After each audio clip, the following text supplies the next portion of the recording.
Selamat sore, salam Just Talk. Kita bahas preview Premier League dan La Liga. Oke, kita mulai dulu dengan match ntar malam. Ada 3 match.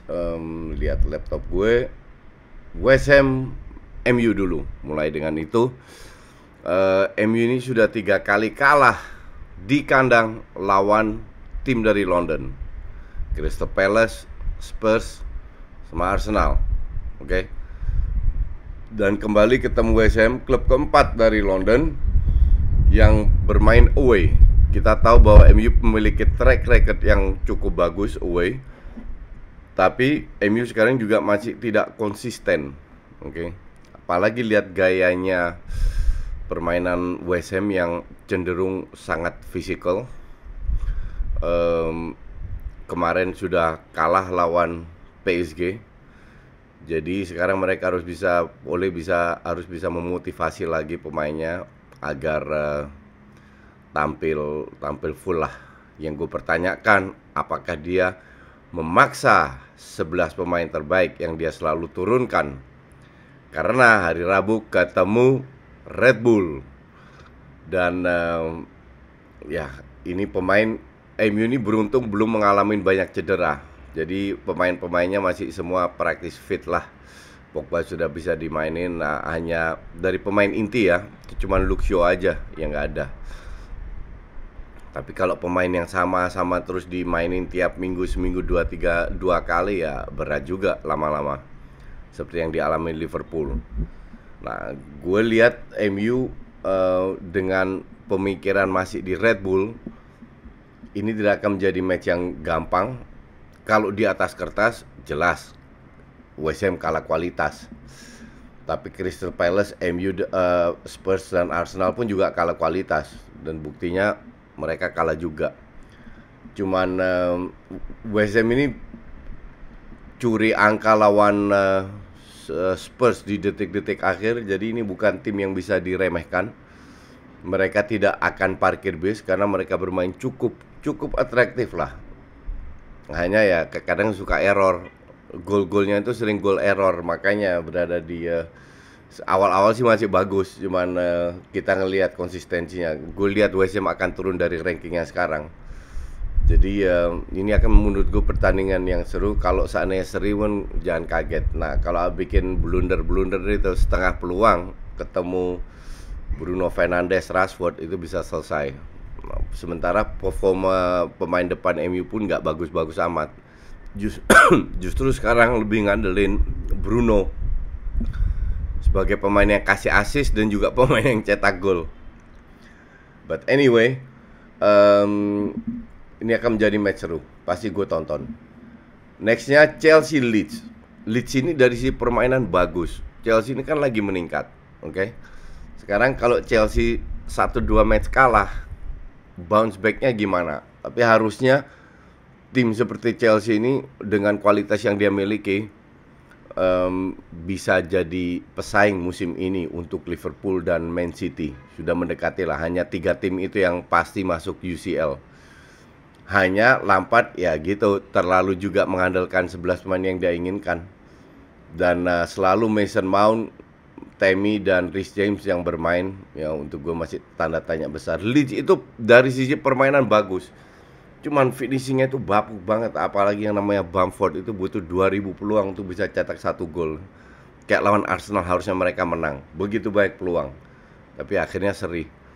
Dan ya gue tidak lihat Leeds bertahan. Jadi ini akan menjadi pertandingan yang terbuka. Chelsea sudah lolos sebagai juara grup bahkan di Champions League. Jadi hari Selasa kalau nggak salah mereka main itu bisa turunin pemain cadangannya. Dan sekarang pasti full tim untuk mengalahkan, untuk meraih 3 poin dan tetap stay di atas lah. Feeling gue sih Chelsea bisa menang. Ya kecuali ada kejadian yang gol jatuh dari langit yang aneh-aneh gitu ya. Susah juga ya. Kita ke Chelsea itu mainnya jam 3 subuh ntar. Ya kita ke match besok. Match besok itu ada Spurs lawan Arsenal. Spurs Arsenal. Ya kita jujur aja, kalau kita bicara performa Arsenal di EPL, jelas Spurs jauh lebih bagus, 2 level di atas Arsenal pada saat ini, terutama dari sisi efektivitas. Cuman Spurs ini kan kita tahu mainnya, kalau mereka menyerang there is chance, dan kemungkinan besar Arsenal yang bertahan di babak sendiri. Nah, gue nggak ngerti apa yang terjadi dengan Arsenal di IPL, sangat berbeda bumi dan langit dibanding Arsenal di UEL. Kalau lu bilang lawannya lebih jelek, oke, gue bisa terima. Cuman soal fighting spirit, soal akurasi passing itu nggak ngaruh dengan lawan. Lu bisa passing atau enggak. Dan di UEL itu 5 match bagus semua. Bahkan PP itu selalu bermain bagus sampai dimasukin ke team of the apa itu. PP di IPL sama di WL jauh banget. Lacazette juga luar biasa mainnya. Kalau seandainya si Arteta berani turunkan Reiss Nelson bermain 4-2-3-1, Lacazette striker, kalau perlu Auba dicadangin, Bukayo Saka di kiri, kanan Willian atau PP, gue bilang absolutely ada peluang.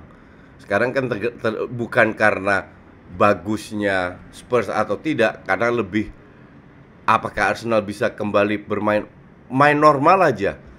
Berapa match terakhir tuh dari musim ini yang benar-benar bagus itu cuman lawan, mungkin match pertama lawan Fulham, habis itu lawan MU. MU pun juga babak pertama, babak kedua cukup imbang lah. Sisanya mah hancur-hancuran mainnya. Bukan masa menang kalah, tapi create chances saja nggak. Lihat Aubameyang itu parah banget mainnya. Jadi ya Spurs juga bukan tim top kayak City dan Liverpool. Ada juga apa namanya jeleknya kalau mereka nggak kasih ruang, dan biasanya Arteta nggak main offside kalau ketemu tim-tim yang counter kayak begini, tim kayak Leicester atau Spurs. Jadi yang punya pemain depan cepet lah. Ya kita lihat, gue bilang sih masih ada peluang. 40% buat Arsenal, 60 buat Spurs. Cuman ini sepak bola Inggris nggak ada yang bisa diprediksi. Liverpool ketemu Wolves. Ya Wolves kita udah tahu musim lalu bisa cukup bagus mainnya karena parkir bis, counter, Jota nggak ada, dan Liverpool sudah lolos juga di juara grup bahkan. Jadi ketemu next week di Champions League akan turunkan pemain cadangan. Malam ini bisa turunkan full team, I guess. Harus diwaspadai cuman counter aja. Hanya Liverpool tahu sendiri lah, depannya itu lagi tumpul, cuman lebih ngandelin ke Diogo aja. Dan itu hal yang bagus untuk Salah, biar bebannya nggak cuma di Salah aja. Kalau gue bilang lawan Liverpool itu 4-4 harus diturunin. Diogo, Mane, Salah, dan Firmino. Dengan main 4-2-3-1 dengan Wijnaldum dan Henderson udah fit kan. Henderson di tengah. Kalau gue jadi Klopp, gue akan mainkan itu. Karena Wolves ini juga tidak lebih bagus dari, bahkan agak cenderung menurun daripada musim lalu. Jadi gue bilang tetap Liverpool bisa dapat 3 poin. Oke, kita ke La Liga. Sevilla ketemu Madrid, which is kalau gue bilang big match. Orang bilang ya Madrid lagi jelek, bla bla bla Sevilla, tapi kita harus lihat jeleknya Madrid itu karena ketemu tim yang bertahan. Sevilla nggak akan terlalu bertahan. Justru serangan dari sayap kiri maupun kanan lewat Navas sama Ocampos itu cukup membahayakan. Nah, Madrid akan bermain lebih bagus kalau ketemu tim yang berani bermain. Kenapa? Karena mereka dapat space. Kombinasi 3 pemain itu bahaya. Jadi untuk gue bilang Madrid bisa lebih perform di match ini daripada ketemu tim-tim parkir bis di mana mereka kalah. Ini akan menjadi pertandingan seru. Gue bilang sih ini 50-50 match. It can goes anywhere. Sevilla lagi bagus-bagusnya. Bagusnya dalam arti cukup konsisten lah dibanding musim lalu. Dan kalau seandainya mereka menang, mereka akan masuk ke 4 besar. Gue nggak tahu Sevilla itu di ranking berapa sekarang ya. But anyway, ini akan menjadi pertandingan yang kalau gue bilang sih juga layak ditonton ya. Sevilla itu sekarang di wait La Liga Santander. Sevilla Madrid. Sevilla itu di rank 5 loh. Kurang 1 match dibanding Madrid, poinnya beda 2. Beda 1 poin dengan Madrid. Dan kurang 1 match. Mereka 9 match, Madrid udah 10 match. Sama kayak Barca juga 9 match. Ya, ini akan menjadi seru karena untuk masuk ke 4 besar ya. Terus Barca Cadiz ini tim yang mengalahkan Madrid juga dengan counter yang cepat. Jadi Barca sekarang harus menunjukkan efektivitasnya. 2-3 match terakhir yang kita tonton dari Barca luar biasa mainnya, bagus banget. Tapi 2 kali lawan Kiev ya. Terakhir lawan Ferencvaros, sekali lawan Kiev, sekali lawan Ferencvaros, juga di kandang lawan Osasuna. At least permainan itu udah fluid dan nampaknya Griezmann sudah lebih percaya diri. Koeman sekarang gampang tinggal geser-geser, siapa aja bisa main di semua posisi dan performanya bagus. Firpo nggak harus di kiri, bisa di kanan. Des bisa di kanan, bisa di kiri. De Jong bisa jadi center back.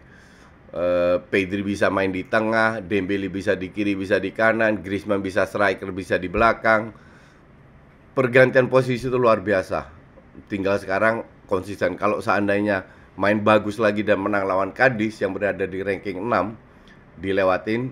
Tapi Barca kurang 2 match kalau dibanding Cadiz. Barca baru 9, Cadiz sudah 11 match. Akan melangkah dan percaya diri pemain akan lebih bagus kalau 5, 7 sampai 10 match lah bisa konsisten. Barca bisa bahaya, bisa juara nih musim ini. Oke? Thank you, kita ketemu besok dengan reviewnya.